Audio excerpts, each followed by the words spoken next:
GS1 का answer writing start करने से पहले ना कुछ चीज़ें माइंड में रखनी है कि कैसे टॉपर्स लिखते हैं, क्योंकि हम लोग रैंडम ही कुछ भी लिखना चालू करेंगे तो ऐसे में इम्प्रूवमेंट नहीं होगा। तो इससे बेटर है कि जो सबसे बेस्ट कॉपीज़ हैं उनको एनालाइज करें और वो जो फॉलो करते हैं वो चीज़ अपने आंसर में इनकॉर्पोरेट करने का ट्राई करते हैं।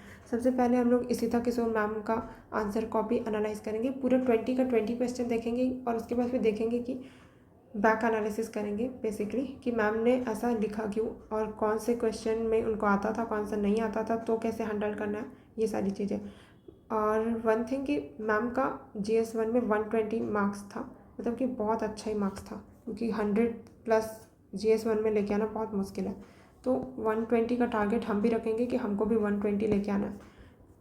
तो अच्छा, और एक बात और कि हमेशा जब भी किसी GS1 के टॉपर्स का आंसर कॉपी देखना पहले कि वो कौन से ईयर के टॉपर थे। जैसे इशिता किशोर मैम 2022 की टॉपर थी, तो ये टेस्ट कॉपी किस डेट पे लिखा गया है, 27 अगस्त 2022, ठीक है।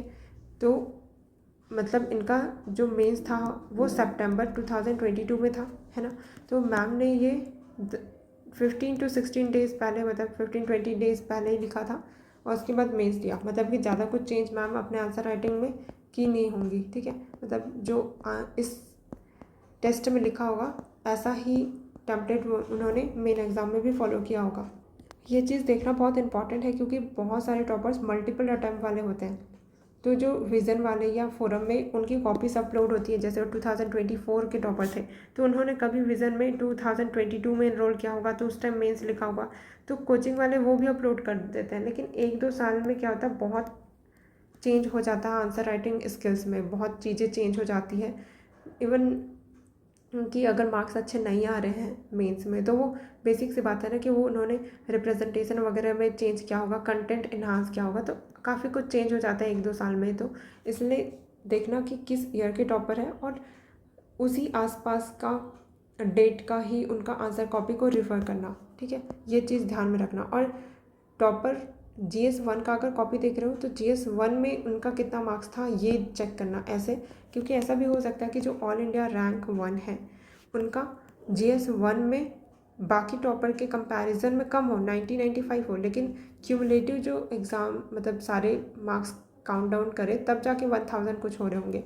बट हो सकता है कि वो GS1 के टॉपर ना रहे हो, इसलिए मार्क्स वाइज देखना कि कौन से सब्जेक्ट के कौन टॉपर है, ठीक है। उसी के बेसिस पे उनका फॉलो करना, ठीक है। तो सबसे पहले इशिता किशोर मैम का सबसे पहला क्वेश्चन देखते हैं कि उन्होंने कैसा लिखा था। क्वेश्चन बोल रहा है कि with examples discuss how the cultural traditions from various regions of India get reflected in the regional music. Example के साथ हमको बताना है, डिस्कस करना है कि कैसे, how the cultural traditions from various regions of India, जो कल्चरल ट्रेडिशन है इंडिया के अलग अलग रीजन का, वो रिफ्लेक्ट होता है रीजनल म्यूज़िक में, ठीक है। ठीक है, तो एग्जाम्पल भी देते जाना है और कल्चर ट्रेडिशन बताना है। ये कौन से टॉपिक है GS1 में, जहाँ पर ये टॉपिक है ना, art, literature and architecture from ancient to modern, ये उस टॉपिक से है। मतलब क्वेश्चन देखते ही तुमको ये समझ आना चाहिए कि तुम मैप कर पाने चाहिए कि सिलेबस के कौन से टॉपिक से है। ये तभी होगा जब जो सिलेबस है उसी को कई बार याद करना। जब जैसे अगर हम GS1 के लिए प्रिपेयर करें तो GS1 का सिलेबस सामने रखना और उसी को ही देखना कि मुझे एंशिएंट इंडिया में क्या क्या पढ़ना है और जो भी उसमें सिलेबस मेंशन्ड है, तभी ये समझ आ जाएगा। क्योंकि अब ये म्यूज़िक है वो किस में आ रहा है, आर्ट में आ रहा है, क्योंकि आर्ट में ही तो आता है ना, पेंटिंग्स, डांस, ये सारी चीज़ें आर्ट में आ जाती है। तो ये वहाँ से क्वेश्चन है, ठीक है। अब ये हमको पता चल गया सिलेबस के कौन से पार्ट्स हैं। अब देखते हैं मैम ने क्या आंसर किया है। इंट्रोडक्शन लिखा है मैम ने, India's rich and diverse cultural traditions are most evident in the regional music of its motherland. तो एकदम सिंपल सा ही इंट्रो है, ऐसा हम भी बना सकते हैं। ये टेम्पलेट फॉलो हम बाकी जगह भी कर सकते हैं। जैसे यहाँ पर मैम ने म्यूज़िक लिखा हुआ है, हम यहाँ पे डांस भी कर सकते हैं, पेंटिंग्स भी लिख सकते हैं, सेम ही होगा। क्योंकि इंडिया का जो rich and diverse culture tradition है वो मोस्ट एविडेंट म्यूज़िक में भी हो सकता है, डांस में भी हो सकता है, पेंटिंग्स में भी हो सकता है, ठीक है। तो एक GS1 के लिए इंट्रोडक्शन का एक सेट टेम्पलेट बना के पहले से प्रिपेयर करके रख सकते हैं और हर जगह सेम टू सेम ही लगाना है, क्योंकि इतना सोचने का टाइम होता भी नहीं है। तो पहले से याद करके रखेंगे तो टाइम काफ़ी बच जाएगा, ठीक है।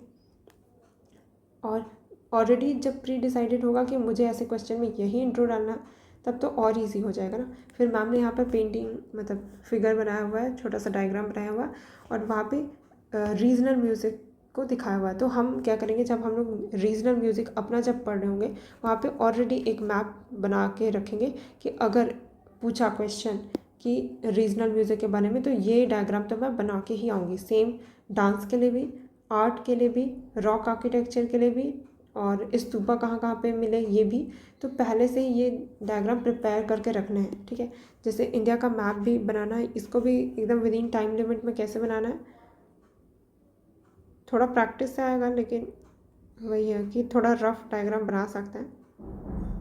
मेरा तो प्रैक्टिस हो गया है अच्छा खासा, तो मुझे हार्डली 20-30 सेकेंड लगते हैं, तो इतना में हो जाता है। तो ये ऐसा बना के फिर रीजनल वेरिएशंस दिखाने हैं रीजनल म्यूज़िक में। तो कौन कौन से हैं मैम ने यहाँ पे दिखाया है। पहले पहाड़ी गट, ठीक है। हिंदुस्तानी म्यूज़िक, अब कुछ भी म्यूज़िक के बारे में अगर प्रीलिम्स में भी तो पढ़ा ही होगा, तो वहाँ के नॉलेज यूज़ करना है। हमने हिंदुस्तानी म्यूज़िक एंड कार्नेटिक म्यूज़िक तो पढ़ा ही है कि हिंदुस्तानी म्यूज़िक है वो नॉर्थ में फेमस है, बस एकदम स्पेसिफिकली मैम ने नहीं दिखाया कि ये यूपी में ही होता है, क्योंकि ऐसा होता भी नहीं है ना कि एक म्यूज़िक सिर्फ यूपी में ही गाएंगे, बिहार में नहीं गाएंगे, ऐसा होगा भी नहीं। तो हिंदुस्तानी म्यूज़िक दिखा दिया मैम ने कि नॉर्थ साइड में तो हिंदुस्तानी म्यूज़िक हो गया। और यहाँ पे मैम ने लिखा शास्त्रीय संगीत, ओके।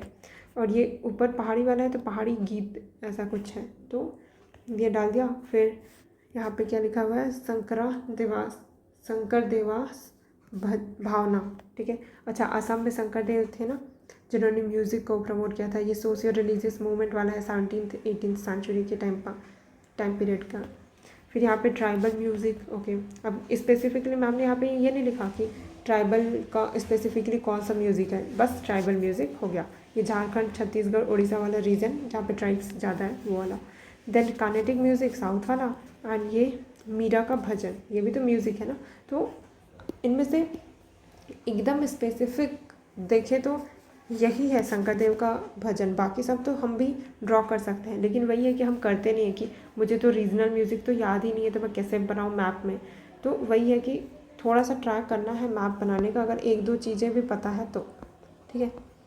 फिर डायग्राम मैम ने यहाँ पे फिगर का नाम भी लिखा हुआ है, तो ये भी चीज़ है कि हमको भी लिखनी है। और यहाँ पे हम और ऐड कर सकते हैं कि ऐसे फिगर करके डायग्राम फॉर दी, चलो मैम ने डायग्राम तो लिखा ही है, diagram for the regional music traditions, ठीक है। तो लेबल करना है कि ये फिगर किसके बारे में है, ओके।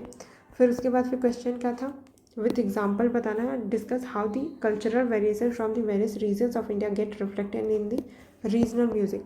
तो reflection of the cultural tradition की कैसे रिफ्लेक्ट कर रहा है, तो मैम ने यहीं से ही हेडिंग लिया हुआ है, cultural tradition from various region in India. Then ma'am ने सिंपली एक हेडिंग बनाया है कि reflection of the cultural traditions. तो ऐसे ही क्वेश्चन से ही हमको भी हेडिंग बनाना है। ये वैसे उतना डिफिकल्ट नहीं रहता हेडिंग बनाना, तो क्वेश्चन से पिकअप करना रहता है। उसके बाद फिर अब जो हेडिंग बनाया है उसी को ही हमको एग्जाम्पल से बैक करना है। मैम ने कहाँ कहाँ पर एग्जाम्पल दिया हुआ है, यहाँ, हाँ यहाँ पर एग्जाम्पल दिया हुआ है। एक ना मैंने श्रुति शर्मा मैम से देखा था कि मैम ना अगर एग्जाम्पल को लिखती है ना उसके उसमें ऐसे करके बनाती है, तो सही भी है कि एग्जाम्पल ना ऐसे दिख भी नहीं रहा है ना थोड़ा, तो ऐसे बनाने से थोड़ा दिख जाता है कि हाँ यहाँ एग्जाम्पल दिया हुआ है करके। तो हम ये भी फॉलो करेंगे, ठीक है। तो सबसे पहले वैसे ये देखते हैं कि 10 मार्क का क्वेश्चन है, मैम ने कितना पॉइंट लिखा है, 1 2 3 4 5, ठीक है। पर ना यहाँ पे ट्राई करना कि ना ऐसे वाले नंबरिंग करना 1 2, ऐसा वाला पे मैंने एक बार किया था तो वाजिरा वाले लोग मना कर दिए थे कि ऐसे वाला नहीं, ये 1 2 3 वाला न्यूमेरिक वाला करना करके।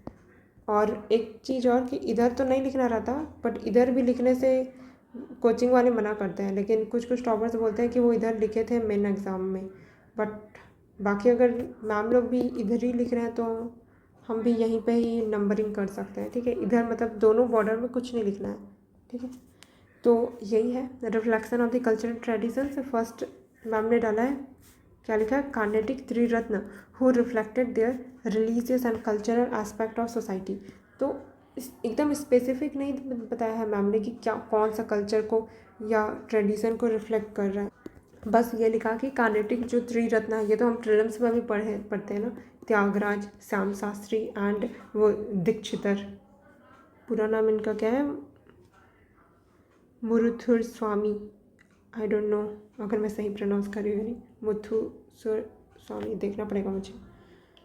मुझे ये पता था दीक्षितर, त्यागराज एंड श्याम शास्त्री, क्योंकि प्रीलिम्स में कितनी बार पूछ चुका है, 2 बार पूछ चुका है आई थिंक।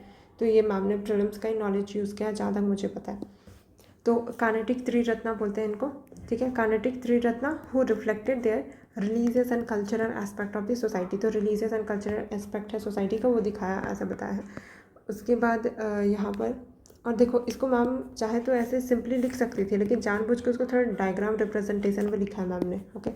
देन सेकेंड चीज़ ये Persian influence on the Hindustani music and it's system of the gharanas. तो म्यूज़िक में घराना सिस्टम तो सुना ही होगा, म्यूज़िक के बारे में अगर पढ़ा होगा तो, ठीक है। फिर मतलब पढ़ा ही होगा बेसिकली। तो Persian influence on the Hindustani music के ऊपर पर्सियन इन्फ्लुएंस देखने को मिलता है, एंड उसका सिस्टम ऑफ घराना, ठीक।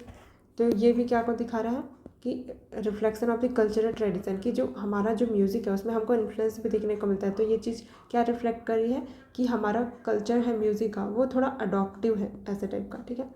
कभी कभी ना मुझे भी ये डाउट होता है कि ये वाला पॉइंट कैसे इस हेडिंग को जस्टिफाई कर रहा है। तो फिर ना कभी कभी तो मुझे लगता है कि ये चीज़ जस्टिफाई नहीं कर रही, लेकिन थोड़ा टाइम सोचने के बाद समझ आता है कि हाँ ये ठीक है। तो इतना ज़्यादा सोचना नहीं है, अगर म्यूज़िक के बारे में जो जो पता है और लग रहा है कि ये थोड़ा बहुत कल्चर को रिफ्लेक्ट कर रहा है तो लिख देना है, ठीक है। क्योंकि हो सकता है कि तुम्हारी लिमिटेड नॉलेज में वो चीज़ जस्टिफाई ना कर रही हो, वो जो हेडिंग है उसको, लेकिन किसी और के सोचने पे वो रिफ्लेक्ट कर रहा होगा उस हेडिंग को।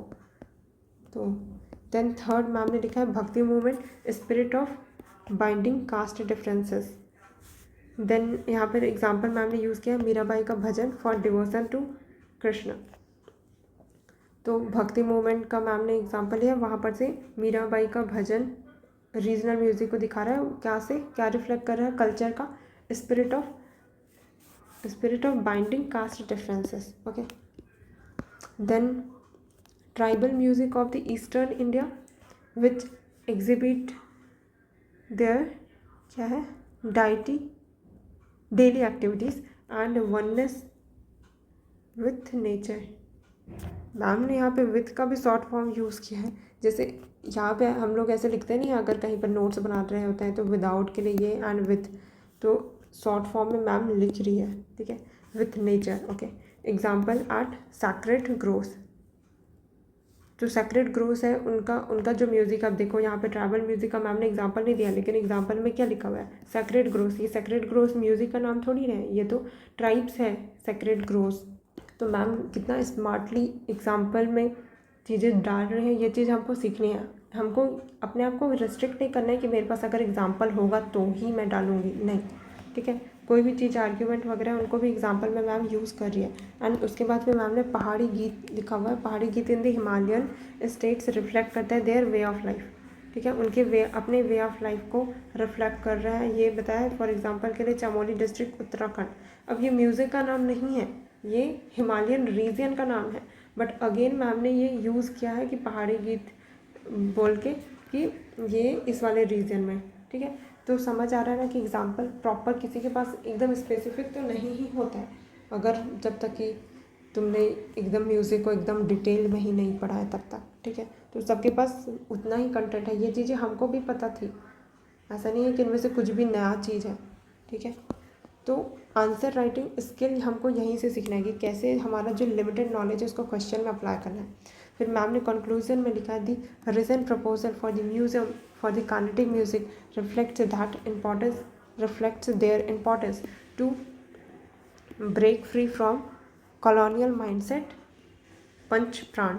अच्छा, तो वो जो पंच प्राण वाला है ना, उसको मैम ने, ये करंट अफेयर्स से मैम ने कंक्लूड किया है कि जो रीसेंट प्रपोजल है म्यूज़ियम के लिए, the recent proposal for the museum for the Carnatic music है, वो रिफ्लेक्ट करता है कि कितना इंपॉर्टेंस है ब्रेक फ्री करने का, जो कॉलोनियल माइंडसेट है उसको, पंच प्राण they must be protected with, कैसे प्रोटेक्ट करना है हमको, introduction in the school curriculum में इंट्रोड्यूस करो, इनकरेज करो, इनकरेजिंग ट्रेसिंग आवर रूट्स। क्या लिखा हुआ है मैम ने, with NCC NSS NYKS in youth.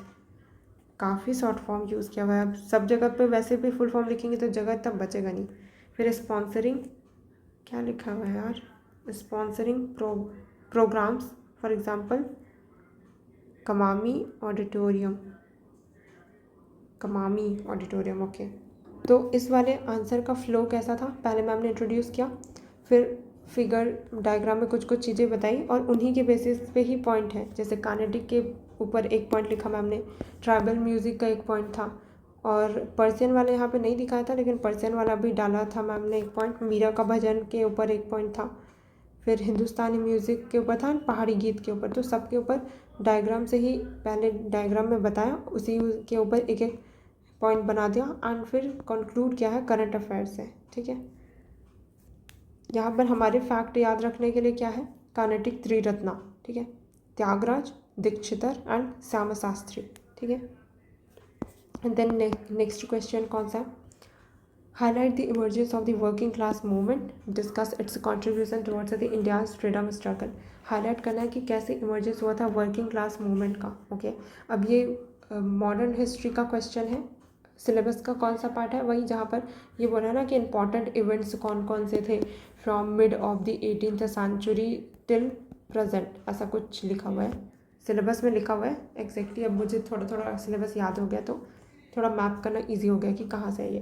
तो इंडियन फ्रीडम स्ट्रगल तो मेंस में बहुत क्वेश्चन पूछता है, तो उसी के रिगार्डिंग कोचिंग वालों ने भी पूछा कि हाईलाइट करना है कि emergence of working class movement, कि कैसे इमर्ज हुआ था working class movement, discuss it's contribution towards Indian freedom struggle. अब क्वेश्चन का दो पार्ट है, पहला पार्ट में तो हमको ये चीज़ हाईलाइट करनी है कि इमर्जेंस वर्किंग क्लास मूवमेंट का कैसे हुआ था। ठीक है, देन सेकेंड पार्ट में, ये फर्स्ट पार्ट है, देन सेकेंड पार्ट में कंट्रीब्यूशन बताना है कि वर्किंग क्लास मूवमेंट है वो कैसे इंडियन फ्रीडम स्ट्रगल में कंट्रीब्यूट करी। ठीक है, ओके, क्वेश्चन समझ आ गया मैम ने कैसे इंट्रोड्यूस किया है। India's freedom struggle involved various sections of the society whose sacrifices ensured our tirest with the destiny in 1947। बहुत बेसिक सा इंट्रोडक्शन है, ये इंट्रोडक्शन हम याद कर लेंगे। ठीक है, जहाँ पर भी इंडियन फ्रीडम स्ट्रगल का क्वेश्चन आएगा सीधा यही लिखना, India's freedom struggle involve various sections of the society, जिनके सेक्रीफाइसेस है उस वो इंश्योर किया टायरेस्ट विद डेस्टिनी इन 1947। ठीक है, अब यहाँ पर एक कीवर्ड भी याद रख लेना, टायरेस्ट विद डेस्टिनी, इसको हम यूज़ करेंगे एस्से में। ठीक है, तो ये कीवर्ड वगैरह भी याद करते जाएंगे, एग्जाम्पल भी याद करते जाएंगे, जैसे कुछ कुछ मैं हाईलाइट कर दे रही हूँ। ठीक है, और ये वाला इंट्रोडक्शन तो याद रखना, इंडियन फ्रीडम स्ट्रगल में सेम टू सेम यही चिपका करना है। ठीक है, मैम ने सबसे पहले क्या हेडिंग डाला है, emergence of working class in this movement. तो एक और ये तरीका भी है कि पहले स्टेटमेंट लिखा, अब पूरा को ऐसे डब्बा बनाएंगे तो बहुत ऑड सा लगता है कभी कभी, तो मैम ने ऐसा भी किया है कि इमर्जेंस ऑफ वर्किंग क्लास, फिर आधे को छोड़ दिया इन दी मूवमेंट। ठीक है, तो ये भी एक रिप्रेजेंट करने का अलग तरीका है। कहीं कहीं पे अगर हेडिंग छोटा हुआ तो पूरा ही बॉक्स कर देंगे, कहीं कहीं पे बड़ा हेडिंग हो गया तो इम्पॉर्टेंट पार्ट है उसी को ही बॉक्स में करना। ठीक है, ये हो गया। Then emergence of working class movement, यहाँ पे वर्किंग क्लास का in this emergence of working class in this movement, इसमें थोड़ा हेडिंग मैं चेंज करना चाहूँगी। यहाँ पे हम लोग ये हेडिंग डाल सकते हैं कि emergence of working class movement, वो ज़्यादा सही होगा, वरना इसका मीनिंग थोड़ा चेंज हो जा रहा है कि इमर्जेंस ऑफ वर्किंग क्लास है इन दिस मूवमेंट, ऐसा लग रहा है कि वर्किंग क्लास है उनका इमर्जेंस ये फ्रीडम स्ट्रगल में कैसे हुआ। मैम ने सेकेंड हेडिंग दिया है ना, हाँ कॉन्ट्रीब्यूशन दिया है, ठीक है ठीक है। फिर मैम ने एक थर्ड हेडिंग भी डाली है लिमिटेशन का, कि चलो उन्होंने उनका कंट्रीब्यूशन तो था लेकिन लिमिटेशन भी था, बट वही है कि उनकी क्वेश्चन उनके कंट्रीब्यूशन के ऊपर है तो ज़्यादा स्पेस हमको लिमिटेशन पे नहीं देना है, तो एकदम थोड़े से में ही बताना है कि लिमिटेशन क्या था। ठीक है, मेजर पार्ट में हमको उनका कंट्रीब्यूशन ही एड्रेस करना है। ठीक, सबसे पहले देख लेते हैं कि इमर्जेंस कैसे हुआ वर्किंग क्लास मूवमेंट का। सबसे पहले मैम ने लिखा है कि hitherto excluded by the moderates, it was with the emergence of the Gandhijis that they were involved fully।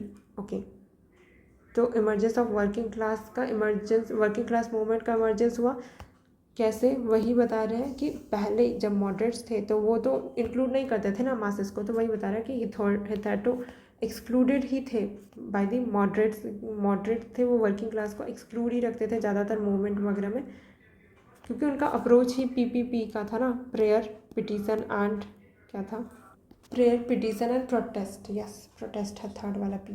Okay, तो वही बताया मैम ने कि थर्टो तो एक्सक्लूडेड थे बाय द मॉडरेट्स के द्वारा, but with the emergence of Gandhi ji जब आए उनकी लीडरशिप में इन्वॉल्व हुए वो फुल्ली। फॉर एग्जांपल कि फिर नॉन कोऑपरेशन मूवमेंट में 1920। अब देखो ये चीज़ मैम ने एग्जाम्पल में यूज़ की है, ठीक है। तो वही है कि अपने जो आर्ग्यूमेंट है उसको बैक करना है एग्जाम्पल से। तो एग्जाम्पल नॉन कोऑपरेशन मूवमेंट 1920, तो ये चीज़ें हम याद करेंगे और लिखने का भी ट्राई करते जाएंगे, ठीक है। फिर सेकंड मैम ने लिखा कि all India trade union league AITUC है, क्या लिखा हुआ, commence cemented their rightful place, created a unified approach।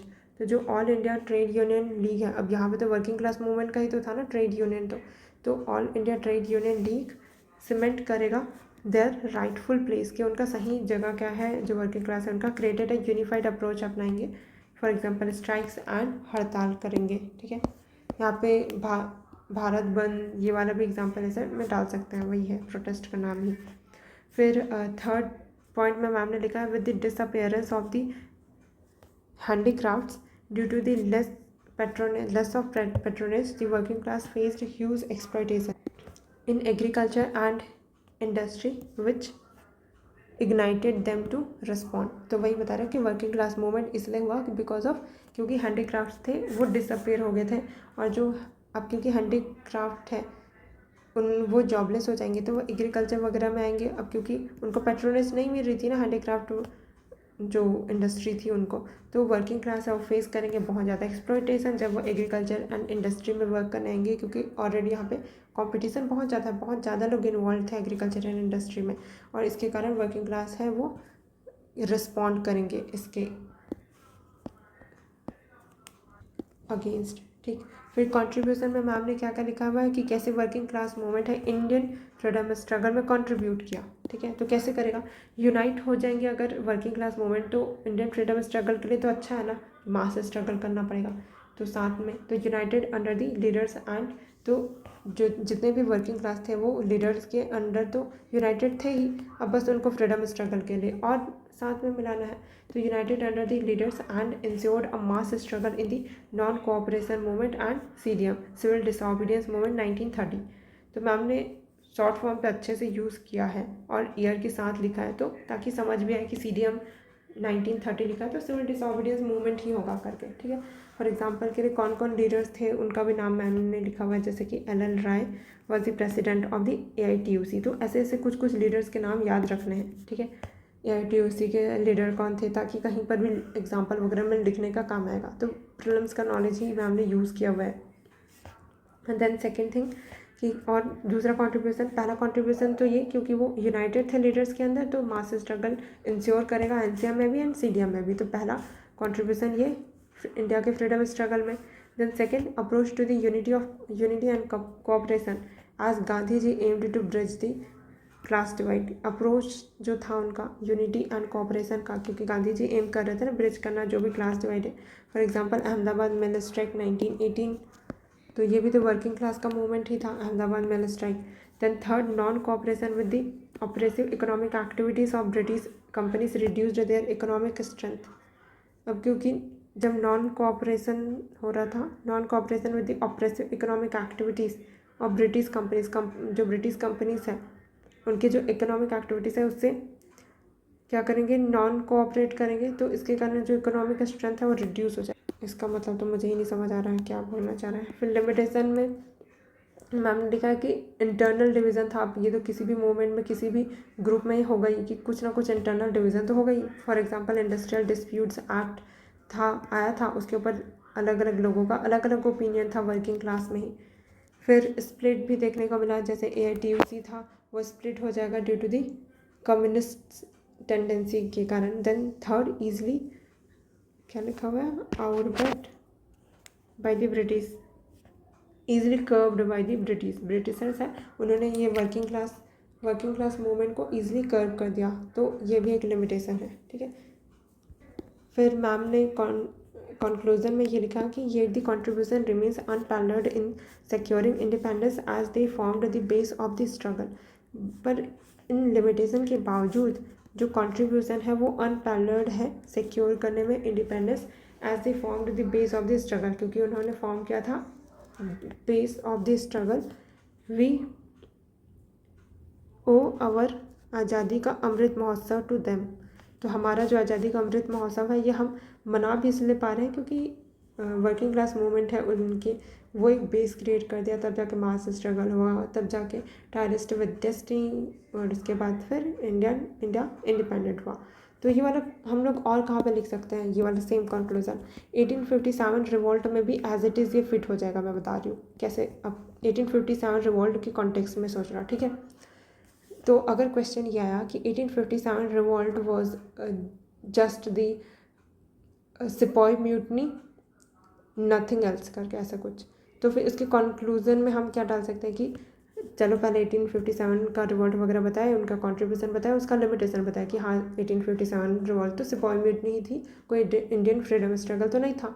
Okay, अब उसके कंक्लूजन में हम ये लिख सकते हैं कि yet their contribution remains unparalleled in securing the independence as they formed the base of the struggle. 1857 base of the struggle तो बना ही ना, अब कोई ऐसा डिनाई नहीं कर सकता कि ये तो बेस नहीं था करके, है ना। तो फिर हम क्या लिख सकते हैं, वी ओ अवर आज़ादी ka Amrit Mahotsav to them, as it is fit हो जाएगा ये 1857 रिवॉल्ट में। और भी तुम बहुत सारा सोच सकते हो कि और कहाँ कहाँ फिट कर सकती हूँ मैं। सीधा ये कंक्लूज़न याद रखो, सीधा डालना है। अभी तक मैम का इंट्रो कंक्लूज़न दोनों ही बहुत अच्छा था, हमको 4 ठोक तो याद हो ही गया है, 2 इंट्रो 2 कंक्लूज़न, ठीक है। तो सेम टू सेम हम तो यही लिखेंगे, ठीक है। ज़्यादा दिमाग लगाना नहीं, टाइम बच जाएगा। टॉपर्स की कॉपी का यही फ़ायदा होता है कि सीधा उनकी मेहनत का फल हम ले लेंगे। देन मैम का थर्ड क्वेश्चन है, do you agree with the view that the Gandhian politics was in a sense a continuation of the Tilak's politics. क्या तुम इस बात से अग्री करती हो कि जो गांधीयन पॉलिटिक्स था वो एक सेंस में अगर हम देखें तो तिलक का जो पॉलिटिक्स था, बाल गंगाधर तिलक का पॉलिटिक्स था, उसी का ही कंटिन्यूएशन था।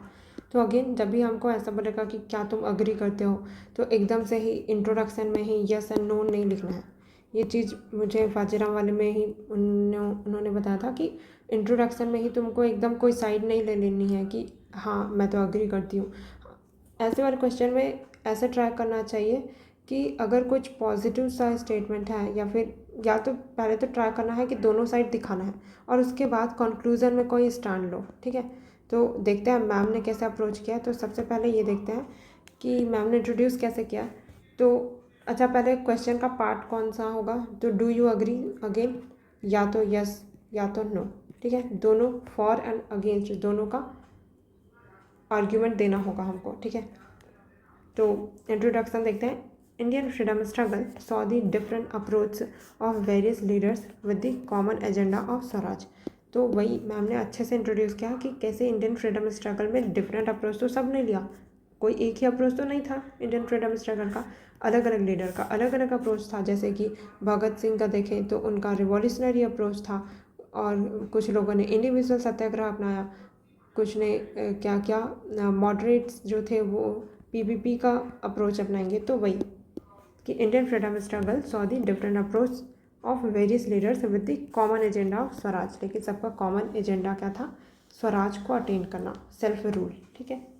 तो ऐसे कीवर्ड्स याद रखने हैं, स्वराज वाले वर्ड को याद रखना है। जैसे इससे पहले मैंने एक और बताया था, tryst with destiny, tryst with destiny, yes 1947, वो भी इंडियन फ्रीडम स्ट्रगल का ही कीवर्ड था। तो सेकंड कीवर्ड ये याद रख लेना, स्वराज। देन मैम ने हेडिंग डाली है कि Gandhian politics as a continuation to Tilak, कि हाँ ये फॉर वाला आर्ग्यूमेंट्स है कि यस गांधीयन जो पॉलिटिक्स था वो कंटिन्यूएशन था तिलक को।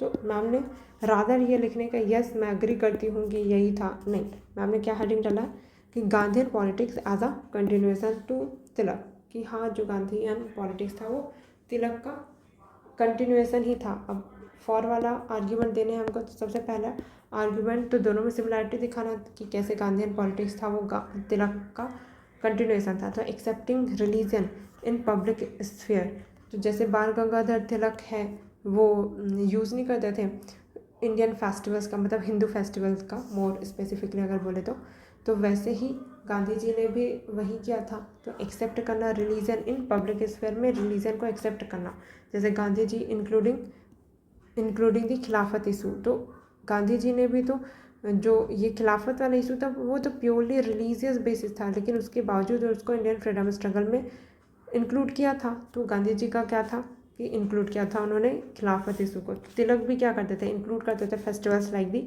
गणेश चतुर्थी। यही मैं बता रही थी कि गणेश चतुर्थी और दुर्गा पूजा ये सब हम पढ़ते ही है ना, तो उसी को मैम ने स्ट्रक्चर बहुत अच्छे से किया है। मैम के स्ट्रक्चरिंग पार्ट बहुत अच्छा है। जैसे मैम ने पहले हेडिंग डाला कि accepting religion in the public sphere, फिर उसी में दिखाया कि कैसे गांधी जी ने इंक्लूड किया, कैसे तिलक करते थे, है ना। फिर सेकेंड आर्ग्यूमेंट मैम ने दिया, Swaraj is the birth right of every citizen was held by both. Swaraj is my birth right. ये अब ऐसे में ना कैसे कैसे सोच सकते हैं। अब कभी भी गांधी जी के मुंह से हम ये तो नहीं सुने थे कि स्वराज हमारा बर्थ राइट है, लेकिन वो स्वराज है उसको अटेन करने के बारे में ज़रूर बोलते हैं। तो बट तिलक जी है, उनका ये कोट ही है कि Swaraj is my birth right and I will have it. तो बाल गंगाधर तिलक जी का नाम सोचते ही हमको ये चीज़ तो याद आ ही जाती है। तो हमको बस कुछ नहीं करना है, उसी से गांधी जी को लिंक करना है। तो हम क्या लिखेंगे कि स्वराज है is the birth right of every citizen was held by both, की बर्थ राइट है सारे सिटीजन का। और ये चीज़ से दोनों ही अग्री करते हैं, क्योंकि गांधी जी ने कहीं पर भी ये तो नहीं बोला था कि स्वराज है वो सबका बर्थ राइट है, इस बात से अग्री नहीं करता बस स्वराज ही होना चाहिए, नहीं ना। तो एकदम क्लियरली तो किसी ने बोला नहीं, तो हम ये चीज़ लिख सकते हैं, ठीक है। फिर third cheese inclusion of the masses. हम मास को इंक्लूड करने में तो दोनों ही, जैसे कि तिलक जी ने होम रूल लीग बनाया था, अब यहाँ पे हम होम रूल लीग का ईयर भी डाल देंगे तो और अच्छा हो जाएगा। और गांधी जी भी मास स्ट्रगल पे बिलीव रखते थे। तो इसमें ना अगर इस क्वेश्चन को अप्रोच करना है ना, तो स्ट्रैटेजी क्या होना चाहिए, पहले फोर्थ पॉइंट भी देख लेते हैं, फिर मैं बताती हूँ कैसे सोच सकते हैं। Gandhi ji assumed president's role as All India Home Rule League and included it in क्या लिखा हुआ है ANSY's fold reflecting INC's fold, Indian National Congress fold reflecting continuation। Okay, तो ये जो होम रूल लीग था, all India Home Rule league जो था, होम रूल लीग, ओके, तो इसके बाद में प्रेसिडेंट कौन बने थे, गांधी जी बने थे। लेकिन होम रूल लीग का स्टार्ट किसने किया था, एक तो एनी बेसेंट ने किया था और साथ ही साथ तिलक जी ने किया था। तो जो वही है ना कि अगर गांधी जी कंटिन्यूएशन में ही बिलीव रखते हैं तभी तो वो भी प्रेसिडेंट बने थे। अदरवाइज़ तो तिलक जी के आइडिया को अगर वो कंटिन्यू नहीं करते तो वो उसके हेड तो नहीं बनते, उनके जो भी ऑर्गेनाइजेशन है उसके। तो उसको भी यूज़ कर लेना है कि गांधी जी ने अज्यूम किया प्रेसिडेंट का role as All India Home Rule League, क्योंकि अब उन्होंने प्रेसिडेंट बनने को स्वीकार ही इसलिए किया क्योंकि वो तिलक के आइडिया से अग्री करते हैं। And included it in INC का फोल्ड में ही बाद में ये तो पढ़ा ही हमने कि all India Home Rule league है वो इंडियन नेशनल कांग्रेस में बाद में मर्ज कर दिया गया था, है ना। अब यहाँ पे ईयर याद होगा तो और अच्छी बात है, ठीक है। रिफ्लेक्टिंग दी कंटिन्यूएशन को रिफ्लेक्ट करता है ये।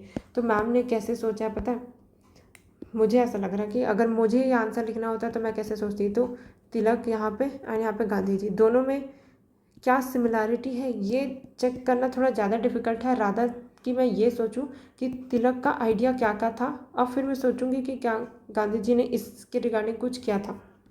तो बाल गंगाधर तिलक जी का क्या क्या है, पहले तो ये सोचना कि पहला तो बाल गंगाधर तिलक जी के बारे में हमको ये पता चलता है कि he was extremist, but extremist से हम गांधी जी को रिलेट नहीं कर सकते हैं, ठीक है, क्योंकि ये नॉन वायलेंस के लिए बोलते हैं, प्रमोट करते हैं और ये एक्सट्रीमिस्ट है, तो ये चीज़ तो हम नहीं रिलेट कर सकते, ठीक है। तो कंटिन्यूएशन इस चीज़ में तो नहीं दिखा सकते।